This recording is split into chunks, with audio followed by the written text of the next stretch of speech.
Welcome to our March 2014 Economic Update. This is Andrew McNair from SWAN Capital, and we're going to be talking about some of the events that moved markets in 2014 first quarter. And we're also going to be discussing what might lie ahead in the days and weeks to come. Now, as always, please stay tuned for the required disclosure statements after this video.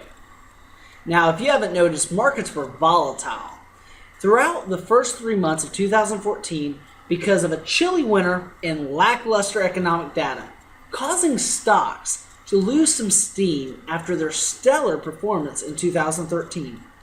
The major indices for the first quarter mostly ended flat, with the Dow losing 0.72%, the S&P 500 gaining 1.3%, and the Nasdaq growing over 0.5%.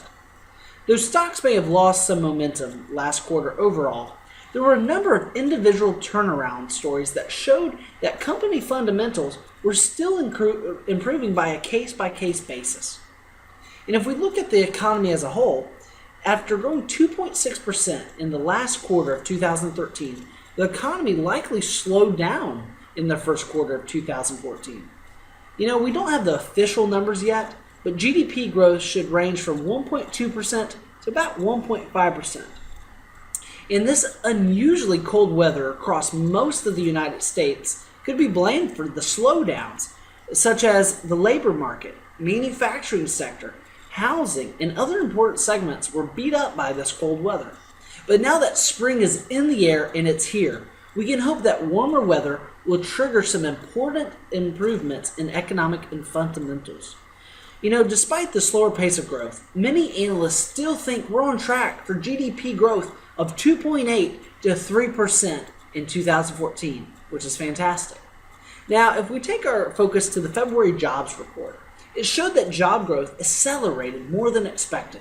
While unemployment rate ticked upward slightly, the jump was due to an increase in the number of Americans looking for jobs. This is an optimistic sign for the labor market. All told, if we add up all the official and estimated numbers, it looks like the economy added roughly 500,000 new non-farm jobs in the first 3 months of the year. Now, if we take a look at the money policy, the Federal Reserve held an FOMC meeting and voted to continue dialing back its monthly bond purchases while keeping interest rates low. At this rate, the Fed's quantitative easing programs will end by fall of 2014. Janet Yellen also clarified that the Fed's position stated that the economy is believed to be continuing to strengthen, but she said that this quantitative easing is still necessary to protect growth. Global worries dominated headlines for February and March, as stock markets were very jittery associated with the Ukrainian crisis that might affect global trade. Emerging markets saw significant outflows as investors feared Federal Reserve tapering and they moved money to the developing world. Now, looking ahead, markets will likely experience more volatility as investors digest the March jobs report, and we look for improvement in this economic data. Now, earnings season may also contribute to volatility. Q1 earnings reports will likely prove, unfortunately, lackluster. Currently, expectations are to be flat or negative due to slow demand in the first quarter. Now, we're still optimistic that the second quarter may have some good news in the economic data, which could send stocks even higher. Now, in the SWAN Capital community, we have a couple upcoming events that I don't want you to miss. We have a veteran benefit workshop coming. I hope you found this commentary interesting and informative, and we'd love to hear what you have to say in the comment section below.